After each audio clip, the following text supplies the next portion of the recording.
Welcome back, troops, to Let's Tab 59. So, the UK Special Forces, namely the Special Air Service, and their involvement in the United States war out in Vietnam during the 60s and early 70s. Did they go? Did the Special Air Service deploy in some form of role in Vietnam? That's what I want to talk about. So, first of all, we know that for a fact that the British forces received a clasp to their General Service Medal saying South Vietnam on it. Now, for those of you who don't know what I'm talking about, in the British forces for a long time, and even still today, we have a General Service Medal for campaign service. And the idea behind that medal was and is that rather than get a medal for every campaign you deployed with, you got one General Service Medal. But that medal didn't come just on its own. It came with a clasp, a small silver bar. And you could have multiple bars, and each bar was for a particular campaign deployment. The most common one maybe is the General Service Medal with the clasp which says Northern Ireland on it, for the campaign we had in Northern Ireland for many years. But there was lots of other clasps issued. Malaya, Aden, Radfan, South Arabia, Kuwait, all sorts of different clasps. Dhofar, etc, etc. And we know that there was a clasp issued by the Ministry of Defence that had written on that clasp for the General Service Medal, South Vietnam. So there is a fact that some people did deploy, some British forces must have been in South Vietnam during America's war with Vietnam. So we know that for a fact. But who were they? Were they SAS, people that got that clasp? Well, I've done a little bit of digging about, and from what I've learnt, there's a few possibilities. First of all, the British Embassy in Saigon, which I think was just across the road from the US Embassy in Saigon, possibly had military personnel stationed there from time to time. Maybe Royal Military Police in some sort of guarding or escorting role, I don't know, close protection role maybe, for diplomats, moving them from the airfield, etc. So there's a good chance that there was some embassy staff, military staff in the embassy, British Embassy, and therefore they were awarded the clasp South Vietnam.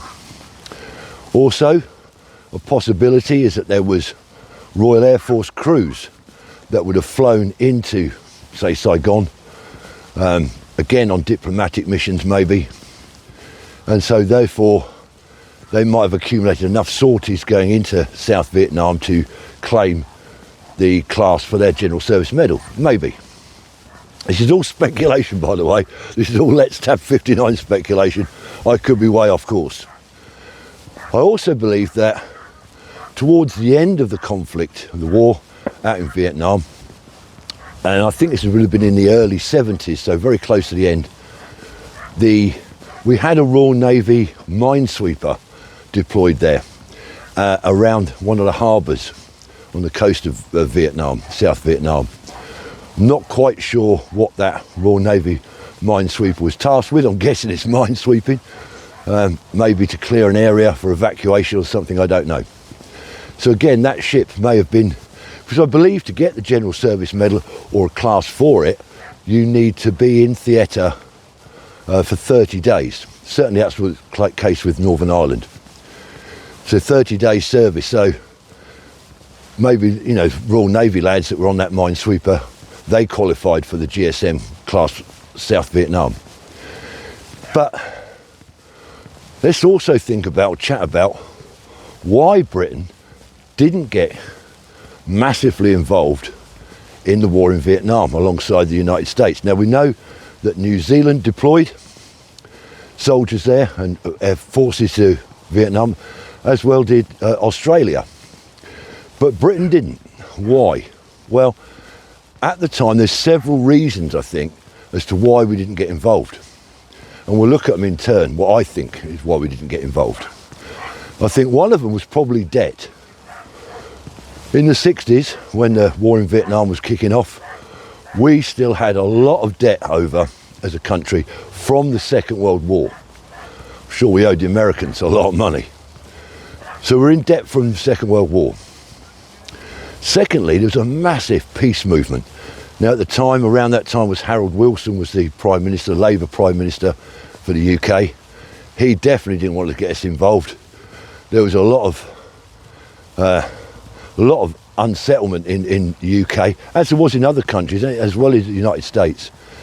The feeling of the peace movement, a lot of peace protests in London, etc., and other places against the war in Vietnam. And so it was very, very unpopular war, as our friends in the United States will tell you. And it's well documented. And there's plenty of newsreel footage of these protests against the war in Vietnam. So there's a lot of bad feeling. So debt, bad feeling. Harold Wilson didn't want us to get involved. Plus, at that time, in the early 60s, when it started to kick off out there in Vietnam, we had UK had just finished conscription. In fact, I think our last soldiers finished conscription around 1963.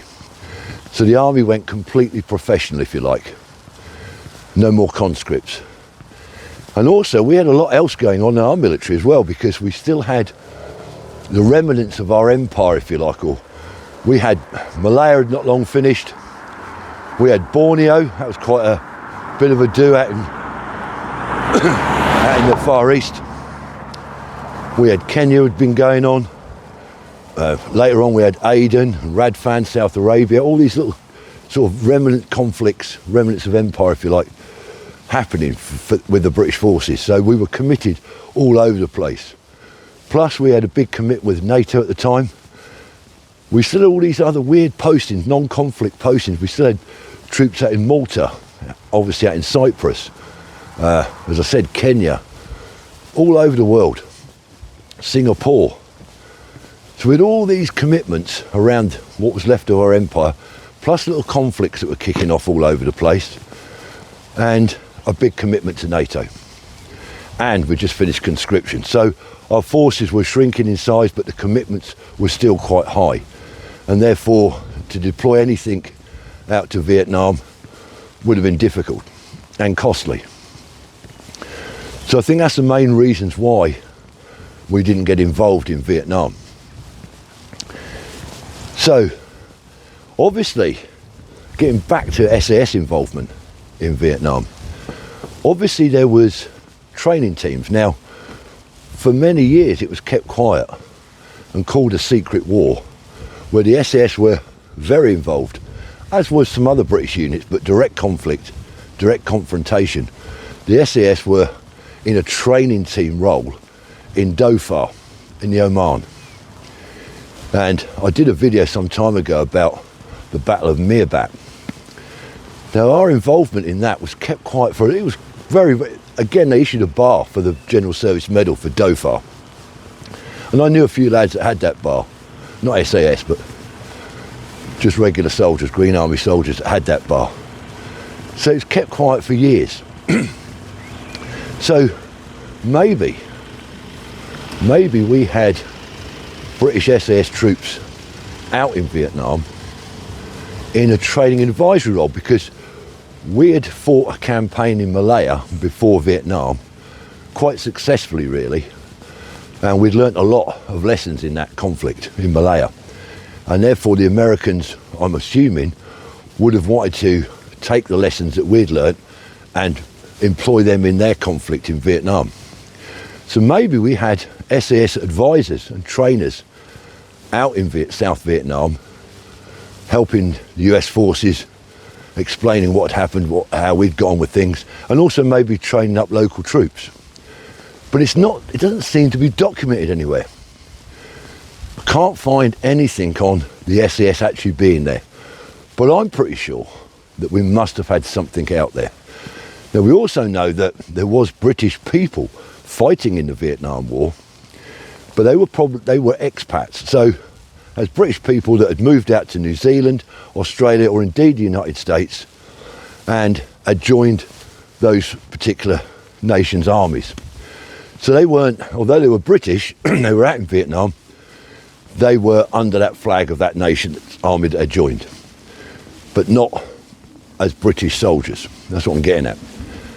But I'm pretty sure we had SAS out there.